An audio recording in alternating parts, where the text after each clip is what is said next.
Hi, sweet souls. Welcome to I'm Awake Now What podcast with your host, Krista Xiomara. This is week 7 of the summer series that we've been doing. We are on the home stretch. So we've got this week, and then we've got next week, which is coming home to yourself.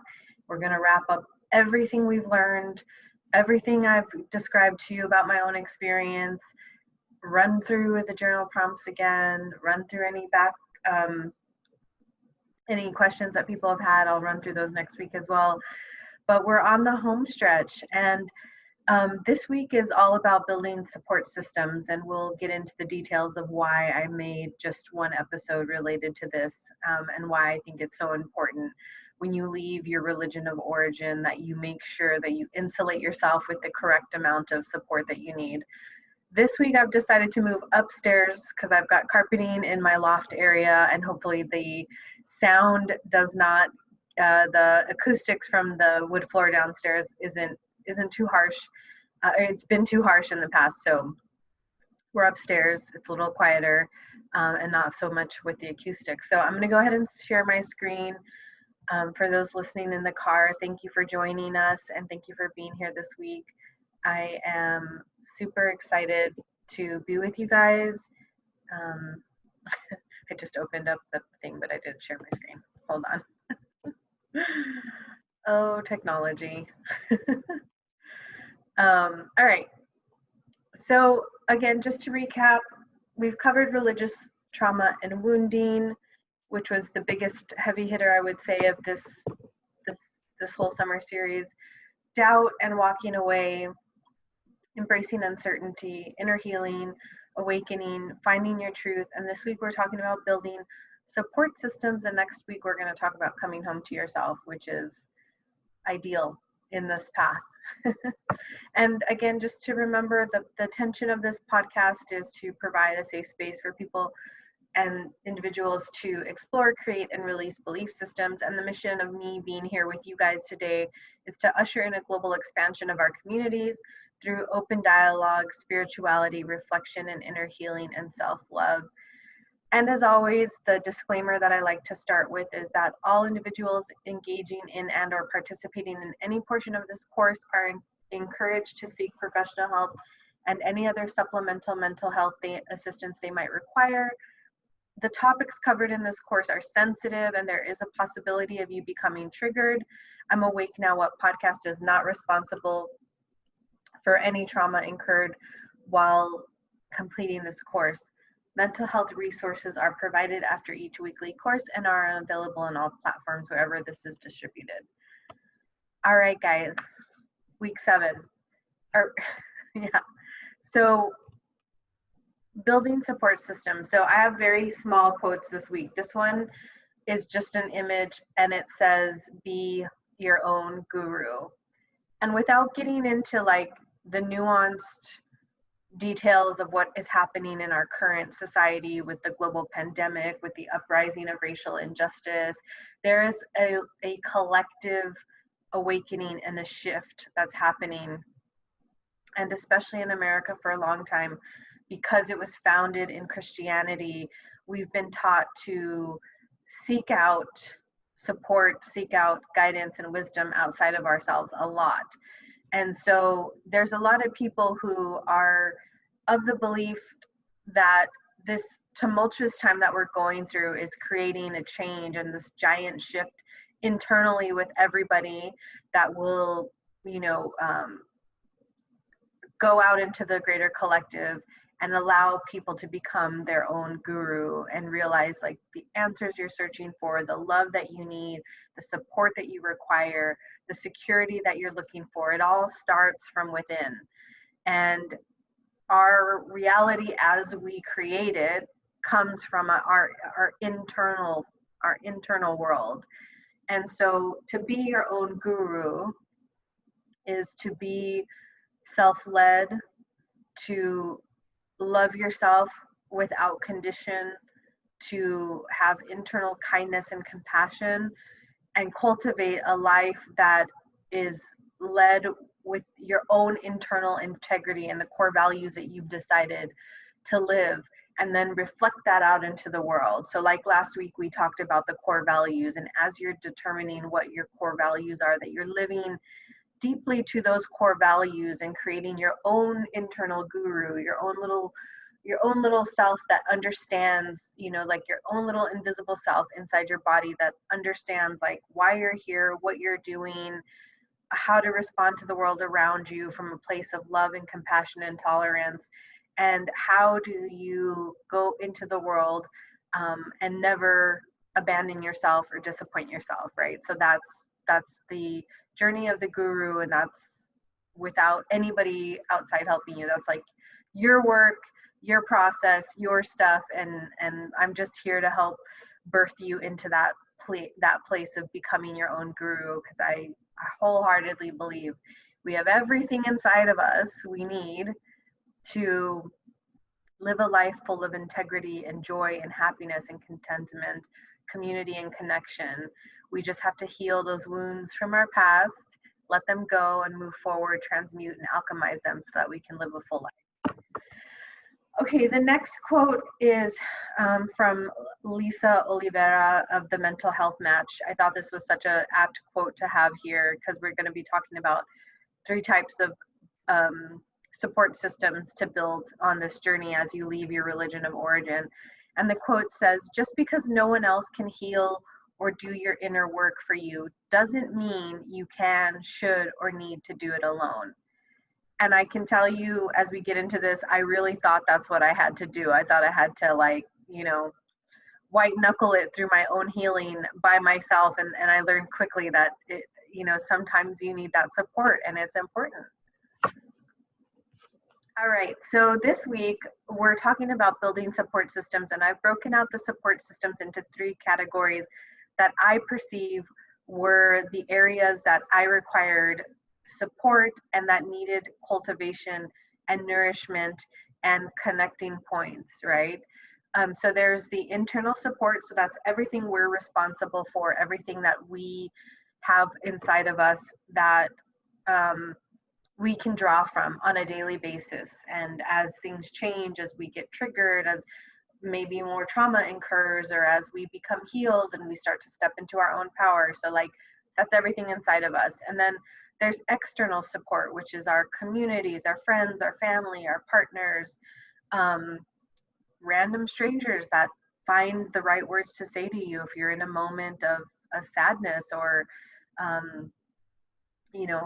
just not feeling great. And then there's creative support, which I really, really love because now we'll talk about it more in depth on the slide deck related to creative support. But sometimes when we're experiencing things and we're releasing things, we need a tangible reflection of what that is. And so sometimes we have to dip into that creativity to move that outside of us. Like, so we'll talk about what that actually means. I don't want to give away too much here now, but we'll go into that on that slide. So starting with internal support, I want to talk about, for me, internal support means creating a dynamic and strong internal support system through self-cultivation, positive regard, and self-trust. So that's how I define my internal support system. Like if I am cultivating, self-referencing to myself, not being overly influenced by people. It doesn't mean that you can't be influenced by people. It doesn't mean that you can't take advice from people, but that you're always coming back and you're checking in with yourself over and over again.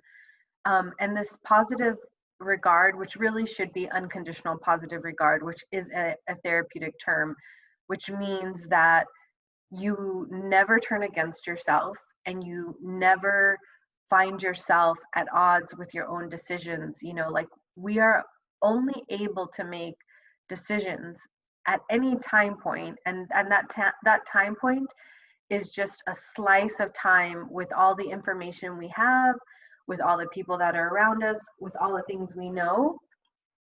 And we have to be compassionate with ourselves if we make decisions that turn out to not be right.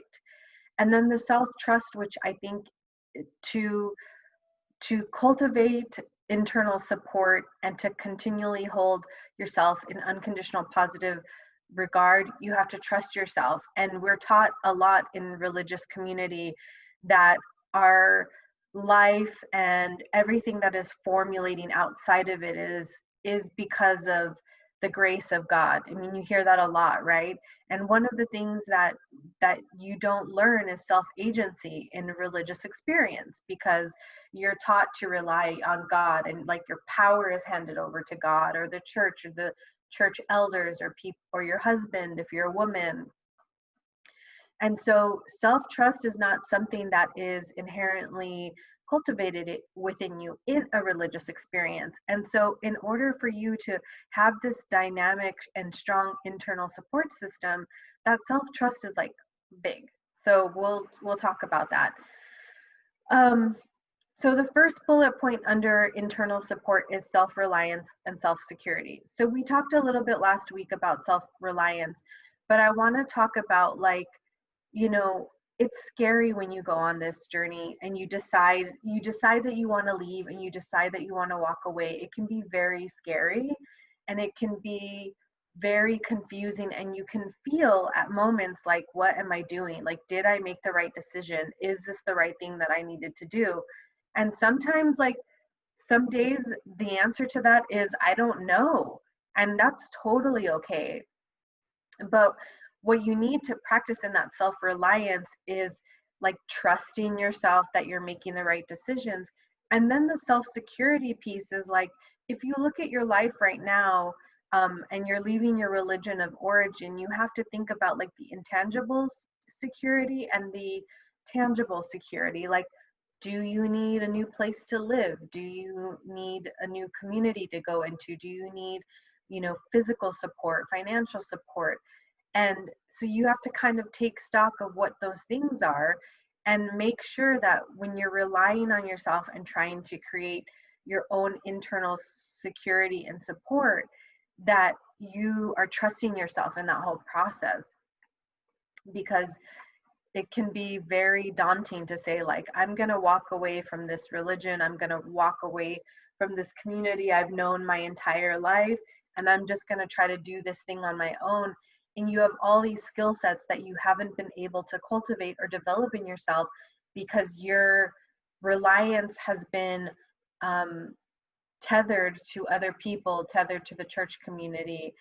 I know that with my friends that are Mormon, there's a lot of, or who are former Mormons, excuse me, they talk about how the church is so good in the sense that it doesn't let anybody sort of fall behind, and there's nobody who if nobody goes hungry, and like everyone is sort of always looked after.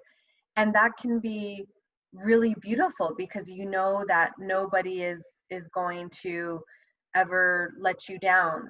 But if you're going about it on your own, then that's a different situation. So you have to think about like what actual security and physical support you might need, or emotional support, and how can you start referencing back to yourself quickly so that you are staying the course of leaving. I'm sorry, I just realized my computer's not plugged in. Give me 2 seconds.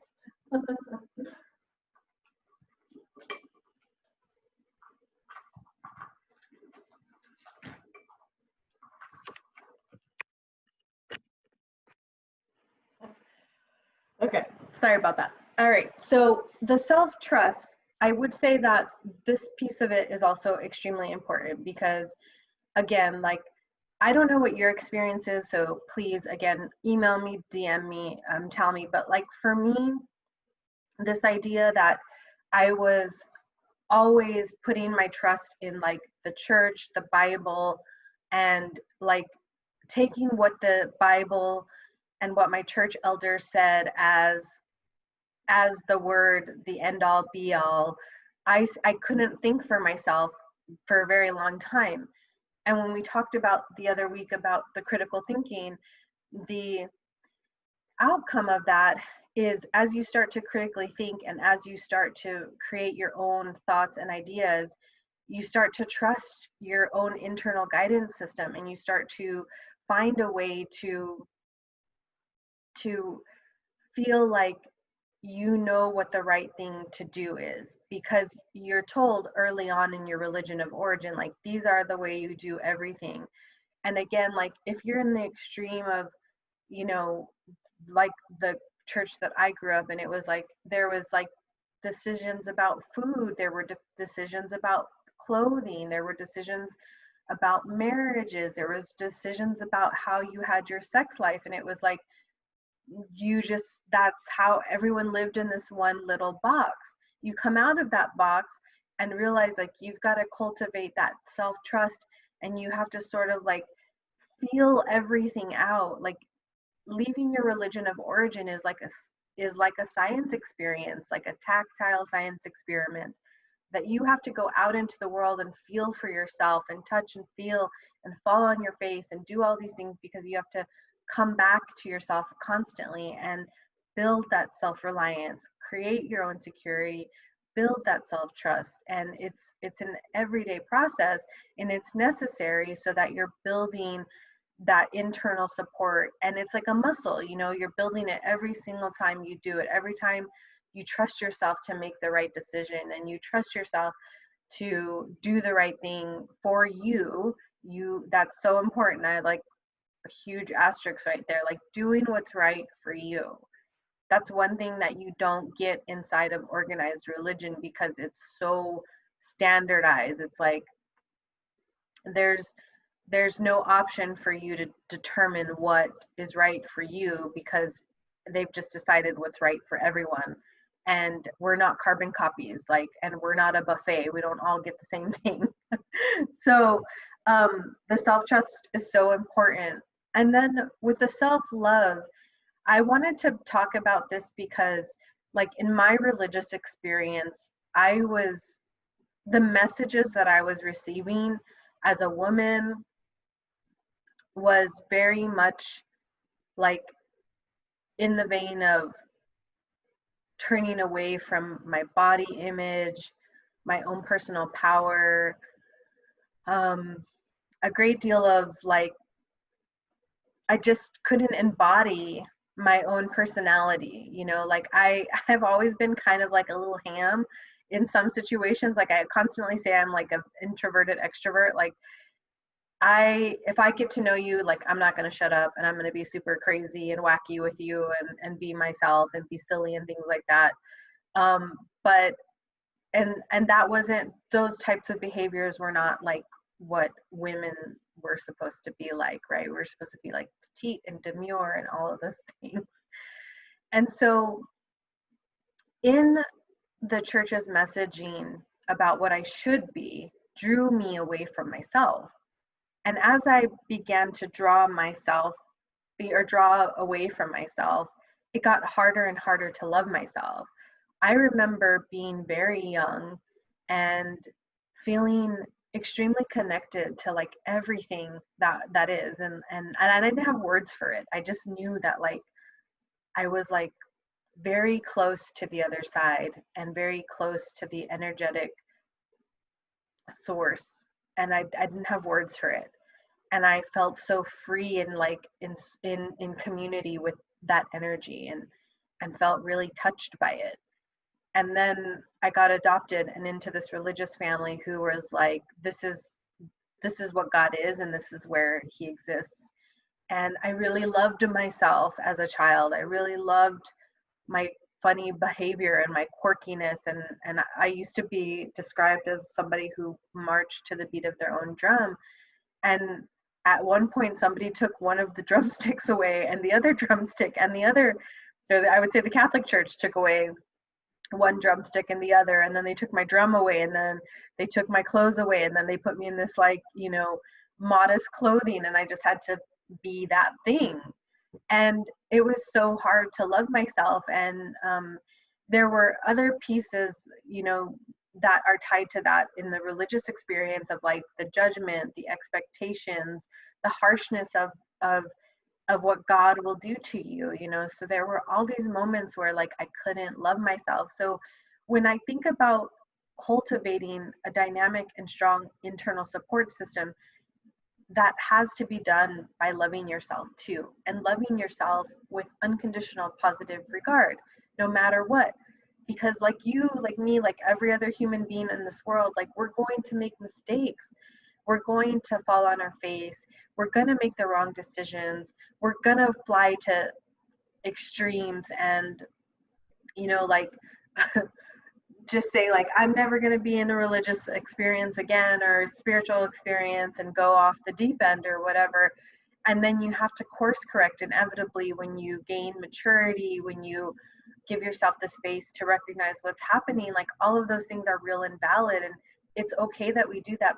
But as you're doing those things, the important piece of that is to not give up on yourself and to not abandon yourself and to love yourself through all of it. Like, and I'm saying that like it's, you know, inherent and obvious, and in some ways it is, but in a lot of ways it is very hard, you know, because we're taught in religious experience, you know, to pull ourselves away from ourselves, and to love yourself unconditionally is like the most beautiful and brave act that you can do. And so as you think about building your internal support systems, I want you to think about, are there ways that I am not trusting myself? Are there ways that I'm not loving myself? Like a lot of times too, and I write about this in my book, The Alchemy of Kindness, is that self-hatred, which is the inverse of self-love, is it's a spectrum like anything else, right? And at the far end of one side of self-hatred is annihilation, that you hate yourself so much you can't even stand yourself, you want to die. And then there's like the other end of that where, you know, you have internal thoughts where you think like, oh, I'm so fat, or oh, I'm so ugly, or oh, no one will want me, or if you're with your friends, there's a lot of self-deprecation and things that are going on. And in between there, there's a whole host of other ways that we degrade ourselves. But if we're not being mindful in the way we speak to ourselves, it doesn't matter what side of that spectrum we are, we're not loving ourselves. And that's the thing that you have to recognize.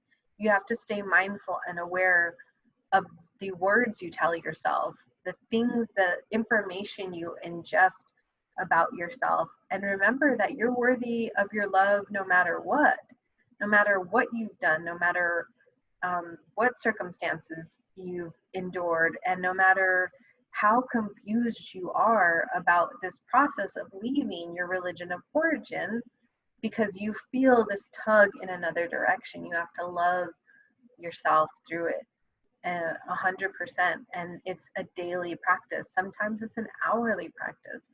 I had a very, very strong internal critic, and I I had to work day and night to make sure that I loved myself, because I didn't for a very, very long time. And it was really, really painful to heal that wound in me. And you can do it. It's definitely, you can do it. But think about when you're cultivating your self-love, I want you to just have a lot of compassion and dip down very compassionately inside of yourself, and think to yourself like, are there ways I'm not respecting myself? Are there ways that I'm not loving myself that people pick up on, so they're not as kind to me? Like, we allow people to treat us the way we treat ourselves, right? So you have to love yourself like you love other people. Sometimes it's easier for us to love other people than it is to love ourselves. And so think about that for yourself. You know, take some time, like you can pause this podcast and everything and just take some time to think about it, because this is a heavy one. You know, there are ways we don't love ourselves. You know, we overeat, we shop and spend all our money. We put ourselves in really risky situations with you know, sexual liaisons that could be, you know, not safe, or in physical danger, and because we're not loving ourselves enough to say stop, or to put that to put in that kind, compassion, nurturing, divine mother, divine father energy within us that says, instead of running from what is plaguing me, that is keeping me away from myself, I'm going to go in this other direction. You can stop and say, I love myself enough to create a boundary here. So I won't yarn on too much about the self-love, but it is very important to cultivate self-love on a daily basis, on an hourly basis, however much you have to. And I don't know anyone who's gone through a traumatic religious experience who doesn't suffer a little bit from the self-love. So I just want you to know that it's valid, it's real, it's work, but it's worth it, and you're worth it, and you matter, and you're so beautiful, and you're loved, and I'm just here to support you through the process of coming back to yourself, especially loving yourself. It's so critical. And then the last one on the internal support is the positive regard. This is so good. There's two big positive regard aha moments I had in my journey. The first one was when I read Eckhart Tolle's book, The Power of Now, and he talks about his ego and how his ego is, or how he was so aware of his ego, and at one point he was having this very dark night of the soul, and he said to himself, I hate myself so much. And he thought, well, if I'm me, who's that I that hates myself? That's weird. And then I read the book, it's amazing. But that was a transformative moment where he was like, oh, I can't turn away from myself. That was a huge light bulb moment. And then if you've listened to any of my podcast episodes with Billy Lee Myers Jr., he is a spiritual psychologist, and he drips with kindness and nurturing and nourishment. He's really awesome. If you're in Austin, go get therapy with him. He's a miracle worker. He said to me one time, we were talking about projections. So we do this constantly as humans. If you have never heard this term before, but if we're not being self-aware and self-led, it's very easy for us to get into quarrels or conflicts, or even in situations where we're concerned about what our friends are doing, and we can project on our own ideas to them, or our own thoughts, or our own fears, or our own doubts, right? But what Billy Lee Myers Jr. told me one time is that the projection, so those are all, let me back it up, those are all negative projections, right? Because we're oh, you shouldn't do that because of this, that, and the other. From an experience I had, I know this, that, blah, blah, blah. Or if you lash out at somebody and you're just you're so controlling, and it's no, it's really probably because you're being really controlling about something. So our projections are just a mirror. And so then Billy told me the positive inverse of that is that when you see qualities in another person that you admire, that's because those qualities exist inside of you. And that was a huge light bulb moment for me, because I was oh, I get it. The reason why I feel so warm and fuzzy inside when I am in relationship with my friend who is very nurturing and caring and loving and just there to hold space for me, is I'm seeing she's acting like a mirror to me in that moment of all of those qualities that I have. And to me, that's kind of the foundational point for unconditional positive regard for yourself, is that you have to remember that, even if you're struggling to love yourself or to support yourself, when you look out into the world with your friends and you just think your friends are so good at something, or your mom is so good at something, or your boyfriend is so caring, it's because you have the capacity to have that caring inside of you. And so the things that you admire about people are the things that you admire about yourself and that you can cultivate within you, and that they're there already and you don't have to do anything. And it's like this amazing, beautiful thing to recognize that. So think about that as you're going about your week this week, and think about when you interact with somebody and you just admire, and usually it happens like in a flash of a second, right? You're like, you are just like, gosh, she's so sweet, or gosh, I can't believe that lady held the door open for me at the grocery store. Oh my gosh, that guy helped me get my groceries into my car and I didn't even know him. It's because we have the capacity to be that generous as well. And it's all in there. It's just recognizing that we have those things in us and cultivating them and using them to support ourselves, because you recognize these positive qualities that exist in other people. Now you can see, oh, they're a mirror to the qualities that already exist in me.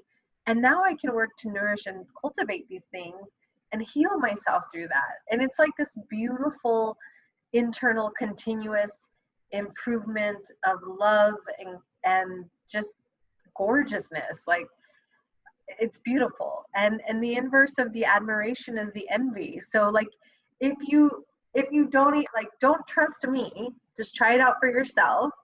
If you find yourself in envy of somebody, if it's hard, sometimes it's hard for us to see things in the positive because we have such a strong negative bias. So the inverse of the admiration would be the envy, right? So you see somebody and you're envious of their wealth, and you're envious of their ambition, you're envious of the partners they have, you're envious of the babies they have, or the whatever, like whatever, plop in anything right here that you would be envious of. What is that showing you? That's showing that one, that's something that you desire for yourself, and two, that you have the capacity to have those things because you recognize it in your mind and in your heart and in your soul as something that you desire. And because you desire it, it is still eternally within you that you can create it.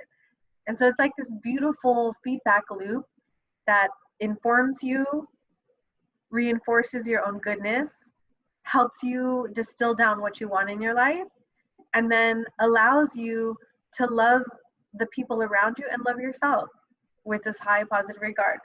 So guys, just test it out. Just test it out. Those 2 light bulb moments, they changed my life. And then I realized, oh, like, I'm so getting in the way of all these things that I want to do. And I'm like, the things that I've admired about people. One time I had on the podcast Kiki Ely. Ugh, I love Kiki Ely, guys. She just wrote a self-care book. I should have put it in this week's book, but I forgot. So I'll just plug it here. She was one of those people too that just reflected this positive, unconditional regard, because she's just like a beam of light just in the world, just beaming 1,000 watts. And she said to me one day, like, when you think about all of the things that you want to accomplish, and this was even before I had my podcast, before I started writing my book. I haven't even said here, my book is not done, but hopefully I'll get it done before the end of the year. Before I started doing my other entrepreneurial efforts, I told her, like, I want to do all of these things and I just don't know, like, where to start. I don't know, like, what's blocking me. I don't know why I have doubt and all of these things. And she basically said to me and said, like, what is the difference between the Krista Xiomara of today and the Krista Xiomara that you imagine in another 3 years doing those things? And it came down to just action. And it was so simple, right? I just was like, Kiki, I really want to find my place in the world where I can help people and I can use my own experiences to, like, create a supportive community and all of these things. And she was like, well, all the people that are doing that are the things that you want to do, that you admire about them, the only difference right there is, like, action, right? And I was like, oh yeah, that's true. And then I got to work and I got to action and I got this podcast and you're here listening now, and I freaking love that you're listening, and I love that you're here with me just in it and ready to just be on your road to like whatever your life is asking of you to become, and that we're together in this journey. I love it. So here we are. All right, moving on to external support. So for this slide, I wrote creating healthy boundaries, relationships, connections that support you in your new life and vision. To me, that's like how I would define external support when I'm thinking about what kind of external support I need. Means I'm going to need to have some boundaries, means my relationships are going to have to be defined by me. It means that I need to stay connected, and that the boundaries, relationships, and connections support my new life and my new vision, right? So going down each of these categories for the people listening in their cars, there's family, friends, support groups, spirit circles for all genders, retreats, rituals, healing spaces, and then looping all of that back to creating boundaries within each one of those individual groups. So as you think about your journey, and as you think about the external support you need, I just want you to know it's okay to need external support. For my journey, what was really challenging was I felt afraid to seek external support because I had been brainwashed and I had been indoctrinated, and I didn't want to rely on other people at the beginning of my journey. I was so scared that I'd get swept up into something else, and I was just trying my hardest to think for myself, to stand on my own 2 feet without having any fear beneath them or doubt or anything, you know. So for me, I I strong armed like a lot of support that was coming my way in the beginning because of my own internal fear, which I had to overcome, which is great. And then when we think about our family, like for me, my experience was my family was not supportive of this decision that I made. They were so upset with me, and they just didn't want me to leave the church. They felt like it was a personal affront. And I learned, you know, my parents didn't talk to me like for a year and a half, a year time frame. And then when I came back to them, they kept wounding me, right? And they had this like toxicity to them that I couldn't sort of get away from. And I realized I had to create an external bound, or not external, I'm sorry. I had to create a healthy boundary with them so that I could allow myself to heal, because every time I kept coming back, the wound that existed there from their judgment and their expectation and their disappointment of me leaving the church, it opened that wound up again for me. And I am a sensitive person and I feel things very deeply. Words hurt me. And for some people, it's very easy for them to not be hurt by words, but words hurt me. So I'm so careful with my words with people, because I know the power and the impact of words, and I feel things very deeply and very sensitively. So with my family, I really had to say, and sometimes I didn't even say, I just didn't come home.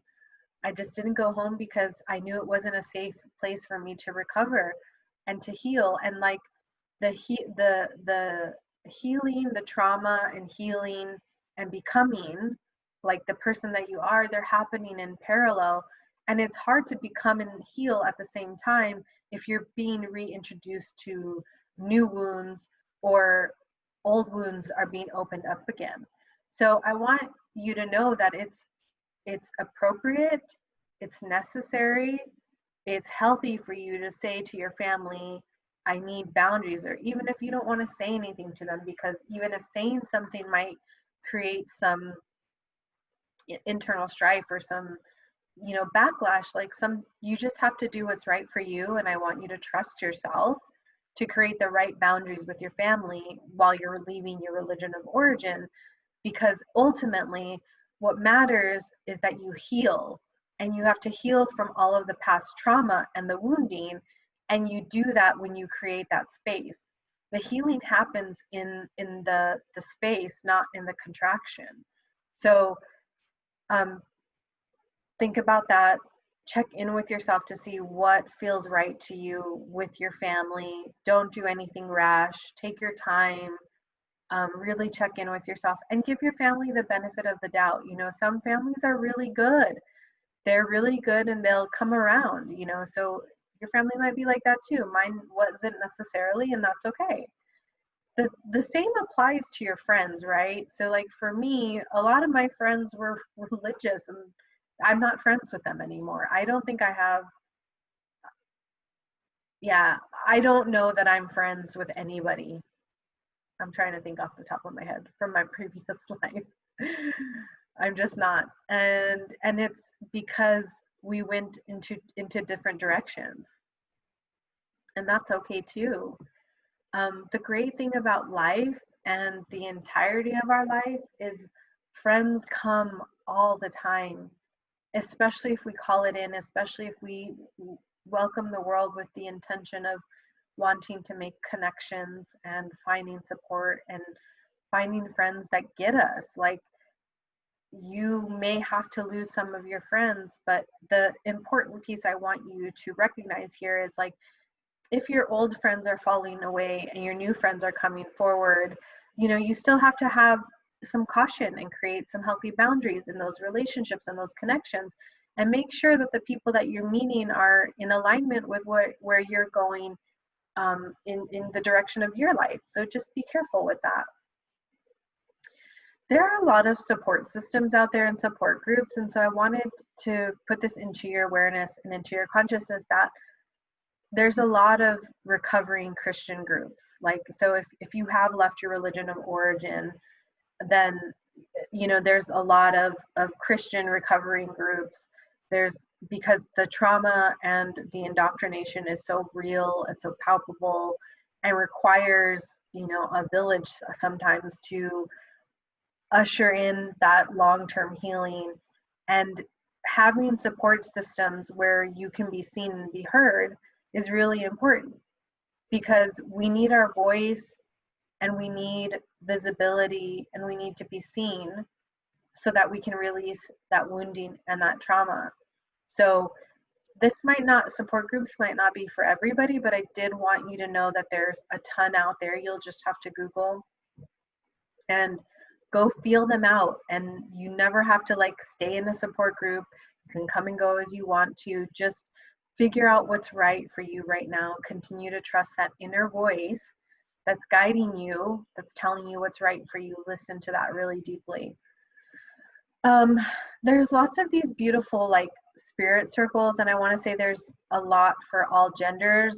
There's like women's circles and men's circles and transgendered circles and gay circles and asexual circles, like of people who are coming together collectively to heal whatever their wounding is. Like, and some people have a lot of religious wounding and healing that needs to occur, and it's great because we talked about how when you go on this path too, when you find people have had a similar experience, both of you are birthing each other's healing in real time, which is like incredible. So you get to birth in real time each other's healing, and you can do that in these spirit circles. The next thing was retreats, rituals, and healing spaces.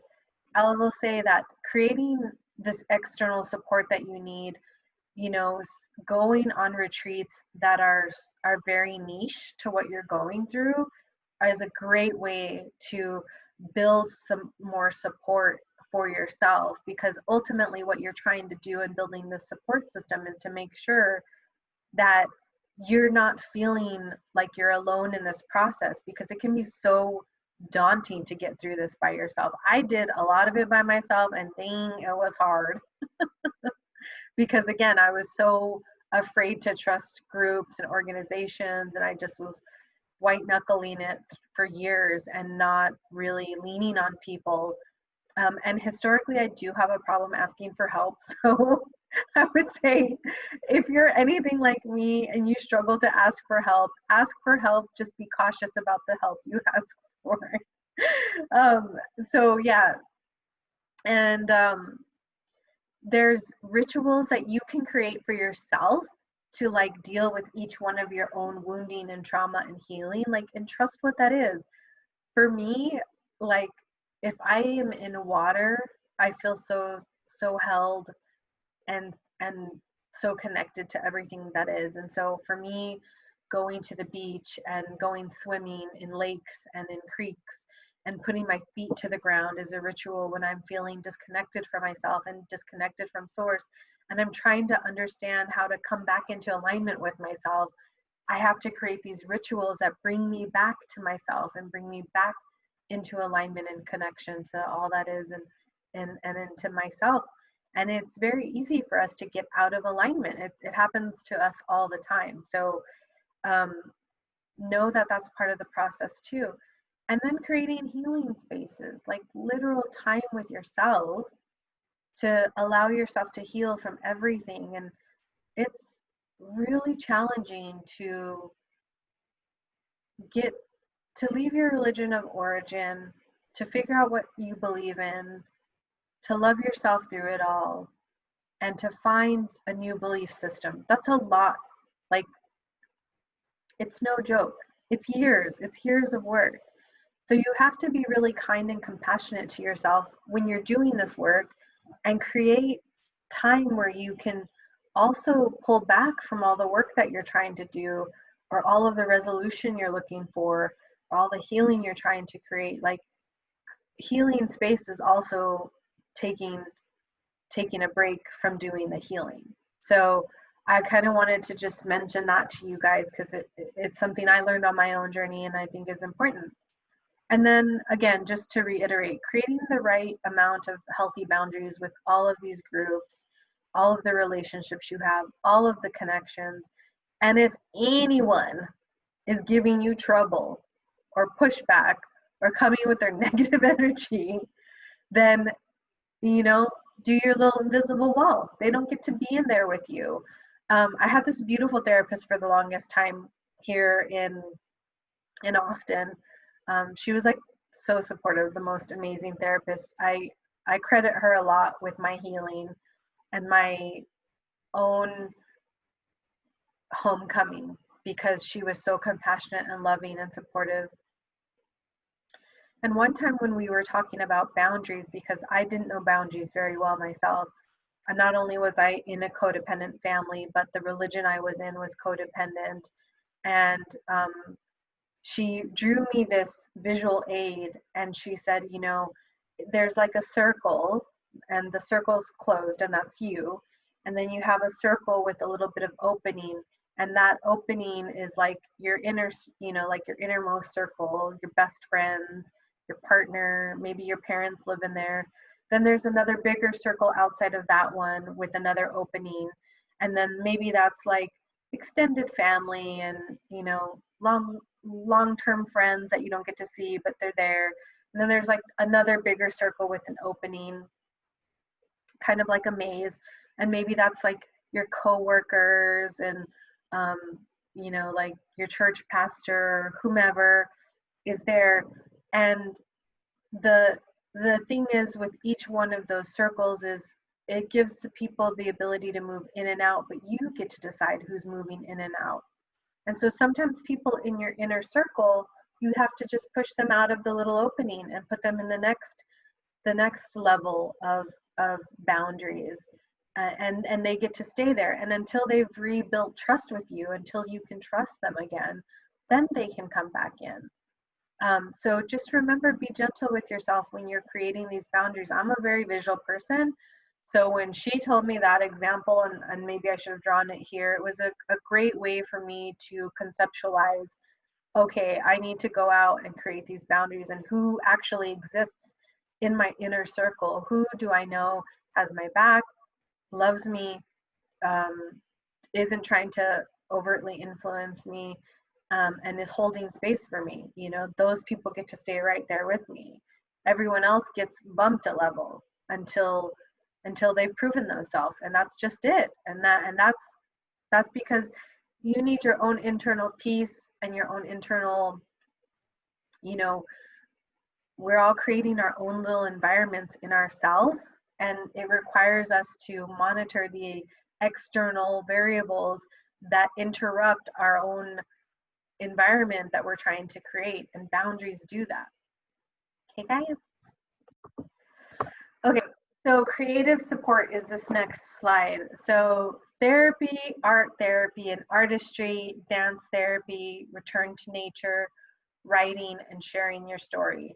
I am a big ass proponent of therapy. Like, please go to, everybody should have to go to therapy. Everybody should have to talk to somebody because there's nothing more um, healing than having somebody who like legitimately doesn't know your backstory, holds you up in positive regard, is an objective third party that can relay to you understanding about your story and confirm and affirm or say like, you know, this is this might be a different way to look at things, you know. Therapy is critical. The one thing I know with therapy is that it isn't always inexpensive to do. Sometimes it can be very expensive. So if you're not privy to a therapist like in your insurance network, like it's not part of your insurance plan, there are a lot of therapists who do sliding scales that are basically a sliding scale of payment depending on your income. So you can always call therapists to see if they have that. And a lot of therapists I know mine did this, would take on a handful of sliding scale patients, even though her practice was thriving with people with insurance and with, you know, self-pay and stuff like that. There's a lot of therapists who recognize that, you know, their time is very valuable, their education and the amount of hours they have to go through in order to excel at their craft and their expertise is very intensive, and they go to school for a very long time, so they have to recoup all of that cost. So just remember that like there is options if you can't pay for therapy. There's also talk space now that you can do. So yeah, go to therapy, guys. That's a creative way to get some support. Um, Art therapy and artistry, I think, is really beautiful. I kind of lost my creativity bone, and in my religious experience, because there wasn't like expressing yourself was like not really a thing. And so I learned that I loved painting again. I loved scrapbooking, um, just a bunch of things like that that created that that energy of movement and self-expression and poetry. I came back to my poetry and writing and journaling and blog posting and stuff like that, which is one of the bullet points here, is was able to express my feelings, express what was going on with me. And what's beautiful is like our experiences are so tied together and they're nuanced and they're unique to us, but in the same breath, they're very similar to everybody else. And so you write your stories, you write your poetry, you put the words into paper, and you pull out your experience and literally put it into tangible form, whether it's a painting, a sketch, a doodle, whatever. You're able to get that out of you and onto paper so that people can see the true expression of your experience and say like, I see you, I hear you, I understand you. And as creating support for yourself, you need that.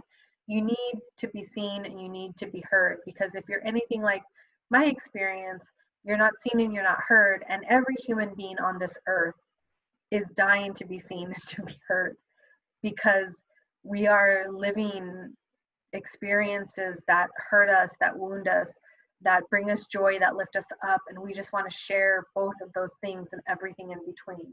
So the other thing is dance therapy is super awesome. I recently got into this in the last few years, and finding music that reflects your mood, that reflects your wound, that reflects your experience, and letting your body move through the movements of the song and feeling it and like crying and getting deep down into that experience of moving your body into expression. And again, like it's so important. Last week I talked about how our body is keeping you know, score of the wounding and the trauma and everything. We got to move all of that stuff out. We got to get it out of us and release it so it can go, and that we can live in our bodies fully aligned and healthy. For me, returning to nature like was so key too, is that I kind of forgot that how much I love nature. But now I make a point of going out every day into nature, taking my shoes off, walking on the earth, sitting still with the wind blowing at me, listening to what comes to me, talking to my spirit guides in the woods. There's something really beautiful here in Austin that if you're into any of the like spiritual cleansing practices of using sage and cedar and things like that, there's all these beautiful cedar trees and sage bushes here in Austin, and you walk into our green belt.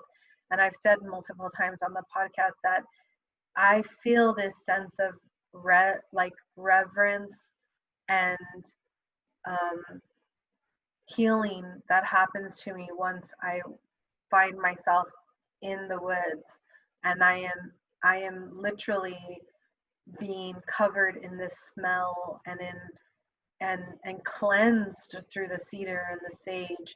Like if I was burning the sage myself, I mean, it's like I'm literally getting cleansed as I take each step inside the green belt, and I'm just taking in every breath, and I feel it cleansing my lungs and my molecules and everything, and it's so beautiful and it's so sacred.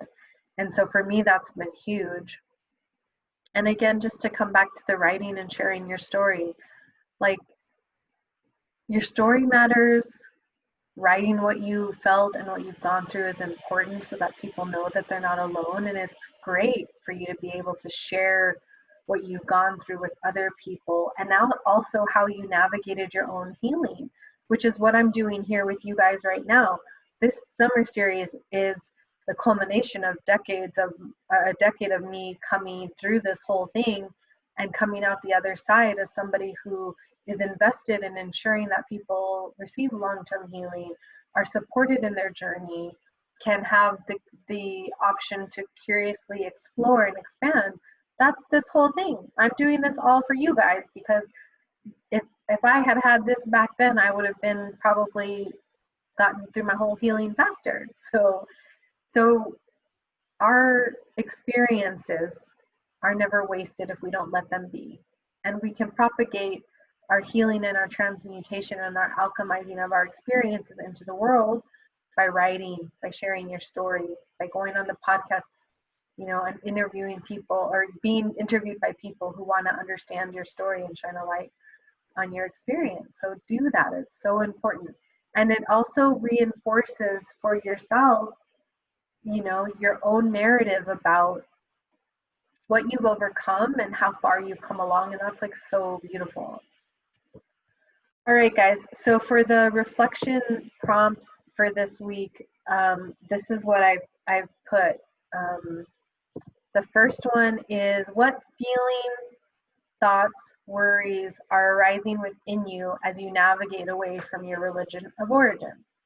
The next question is, in thinking about those feelings, thoughts, and worries, check in with yourself to see what type or modality of support that you might need. Then, do you need to create boundaries with your friends, family, or community members as you figure things out? The next question is, what practices, rituals, or processes can you create to build your internal support system? And then, what old beliefs about yourself can you let go, and what new belief about yourself would you like to cultivate? For the recommended reading this week, I have The Power of Eight by Lynn McTaggart, which is a great book about the power of community and intention and thought and energy and how it goes into the world, and how if we gather together, we can actually change things like on a quantum level. So it's a really good book. Go read it. The Medicine Bag by Don Jose Ruiz, which is about creating your own rituals and practices. This is a beautiful book if you have no idea where to start. And even if you want to practice something without being part of an organized group or system, go read this book. Thrive by Ariana Huffington. I love this book so much. One of the ideas that was really common in my religious experience was this idea of just surviving. the idea of thriving never really ever bubbled up to the top. And especially because, super side note, there's this whole weird relationship with money and religion, like money is bad and evil, right? So if you're only surviving and you're living as a bottom feeder in the financial system, you never get to that place of thriving, right? Maslow's hierarchy of needs, you're always stuck at the bottom. And Thrive is a great book about how do we thrive? How do we create a life that is not built on survival, but we're thriving? Mental Toughness by Carol Smithens. Again, I want to give you books that help you build your internal strength and support systems. This is a good book. The Resilience Factor, 7 Keys to Finding Your Inner Strength and Overcoming Life's Hurdles by Karen Revich and Andrew Schatt, PhD. Great book, again, to build your internal resilience, to dip into yourself and your internal resources and continue to strengthen them. Then there's the Micro Resilience book by Bonnie St. John and Alan P. Haynes. Great, great book. And when it comes to creativity, my girl, Elizabeth Gilbert, Big Magic, such a good book. I read that book, then she created a podcast, and then I was like, I'm doing this podcast.